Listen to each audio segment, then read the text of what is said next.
Truck-kun has claimed yet another casualty.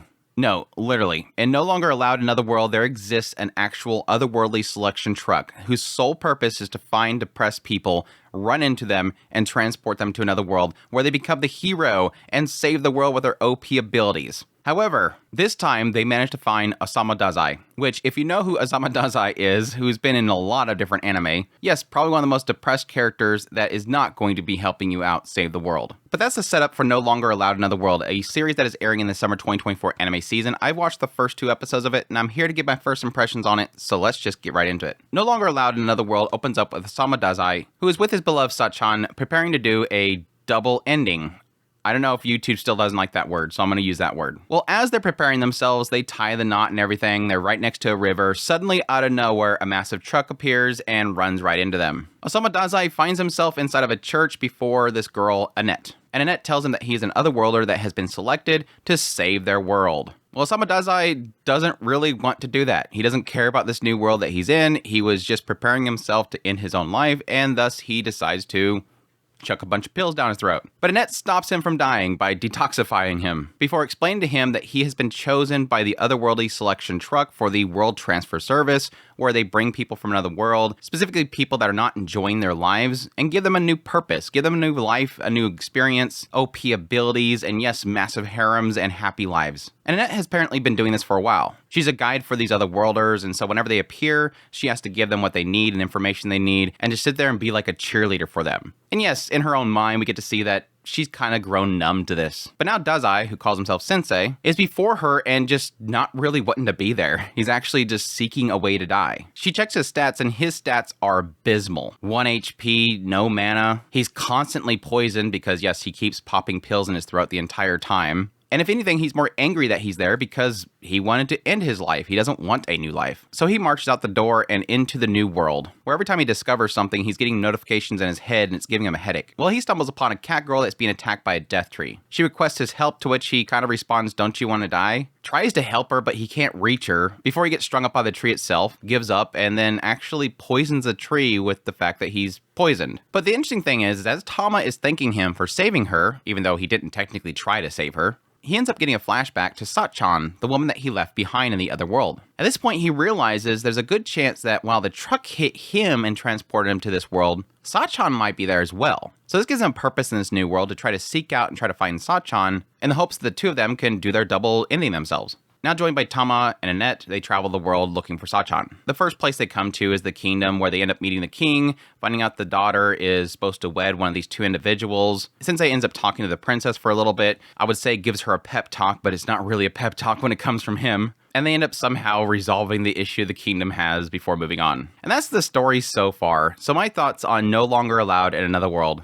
I am actually really enjoying this show, and I really wasn't sure if I was going to. I mean, the PV itself looked okay. I mean, we had a interesting shot of Tama being strung up by a tree, so I had a little bit of ecchi there, but I wasn't really sure if I was going to enjoy it, mainly around the idea of Osamu Dazai. This is a character that has been used in anime and manga and light novels for quite a bit. It's a character that is just very, very depressed, wants to end their own life, and are constantly seeking out ways of doing that. Like with Bungo Stray Dogs, which I'm very familiar with.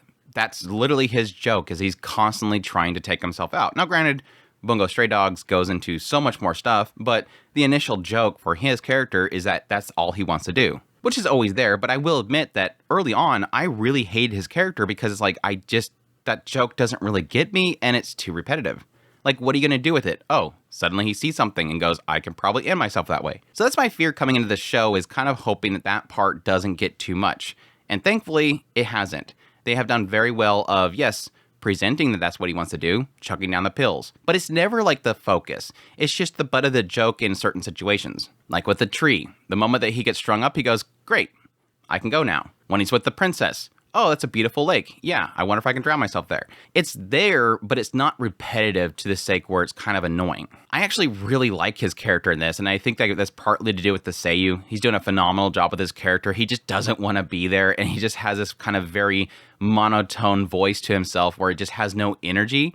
But at the same time, you have these little moments where suddenly out of nowhere, something fails, like he fails to take himself out, and he'll just do this little itty bitty chuckle. And it's so golden whenever he does it. I can't get enough of his laugh. A lot of the comedy is really coming from these side characters. Tama being this character that's just kind of very go-getter, is constantly being mistook. She's kind of got a little bit of tsundere in there, but she's just kind of a lot of fun. You have this one situation at the end where Sensei can't get any sleep, and suddenly Annette asks him, who's this Sachan person? And after a long pause, this tail comes wagging out from underneath his sheet, and Annette pulls it back, and Tama's laying on his lap.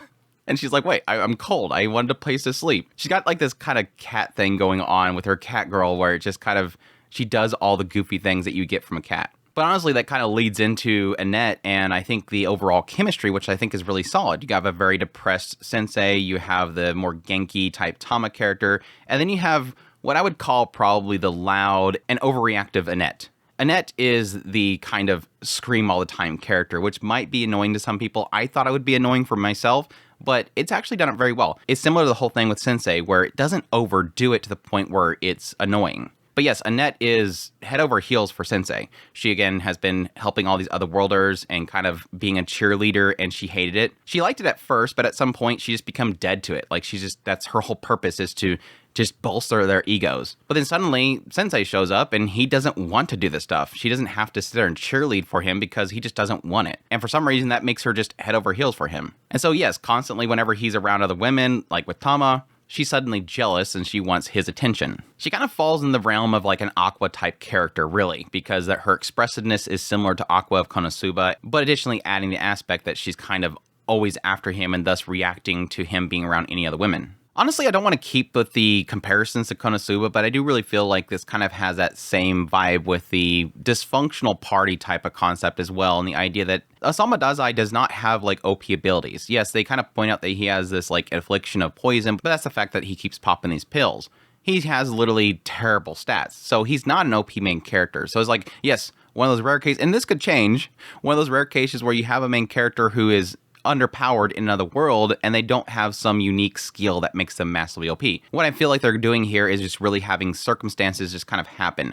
By his actions, something just happens that makes the situation resolve. Not that he's a genius or anything like that, it's just shenanigans unfold. Now yes, Tama and Annette do seem to have capabilities, but they're not OP either. They're kind of forced to work together just to defeat one guy. But that kind of adds that spice to it. Again, something that I really love with Konosuba is something that I'm getting here as well. Not that it's a one-for-one, but it does have that whole kind of dysfunctional party concept here. Yes, at some point he finds a casket, and thus the two girls have to drag him everywhere because he wants to sleep in the casket. And again, that kind of plays out to their chemistry that just seems to work so well together. Having Tama, who just acts like a cat, they constantly keep calling her Tama, even though Tama is not even her actual name. It's just that Sensei called her Tama at some point, and Annette likes to call her Tama because Annette is jealous that Tama has a closeness to Sensei, and then she wants to get close to Sensei. It's just bonkers. And yeah, Sensei doesn't really respond to situations like most people would. The king asks, hey, I want you to help us. My daughter's trying to select the person that she'll wed. Who do you think? Well, that's a dumb thing to ask a random traveler. Charlotte's trying to get his advice later on, and it ends up turning into her wanting a double ending with him. It's just dumb. The way that situations themselves kind of get resolved is just kind of dumb, and I'd like it for that. Everything so far is kind of lining up to be a really fun ride for me. It's just, for some reason, the humor itself, and yes, comedy is subjective, the humor is just working so well for me, and I can't wait for more, which is kind of surprising because I didn't care much for the creator's other work, which was Love After World Domination. Love After World Domination kind of felt repetitive for me, so I'm hoping this one doesn't do the same thing. I also like the fact that, while yes, there is the style of the mangaka here with the character designs themselves, it doesn't feel like it's leaning into it like World Domination's anime adaptation did. I am fine with that adaptation and the character designs, but they're not my favorite. You do see a little bit of in Tama and Annette's style, like their eyes themselves, I think is that unique style that the mangaka has. It seems like the current goal for Sensei is to try to find Sachan again, which is kind of odd because yes, when the princess says that she wants to do double ending with him, he actually accepts it and wants to do that. So I'm guessing he just doesn't mind who he double ends with. It's just Sachan is one that has agreed to do it, and so when the princess accepts to do it, he's okay with it. He just wants to do the double ending, I guess. Maybe the hope there is that he keeps failing. Like, he says that he's failed like 4 times, which I'm not sure if that's a reference to the actual author that he did that. Maybe the idea is that he hopes that if it's a double, maybe it'll actually happen. I do have a theory on the story and the direction they can go, which would kind of be interesting, is that yes, Sensei himself wanted to do a double ending with Sachan. And again, the truck came and hit them. And so he's assuming right now that possibly Sachan is there as well. So my theory right now is that yes, when that truck came after them, it was coming after Sachan and it hit Sensei as well. That would explain why in this new world he doesn't have overpowered abilities. So possibly he'll end up finding Sachan in this new world and she'll have the overpowered abilities. And she'll play into what Annette assumed Sensei was going to be. Some other worlder that comes there that is not happy. They come to the new world and they actually enjoy their new life with overpowered abilities. So he's going to find Sachan and she's not going to want to actually die.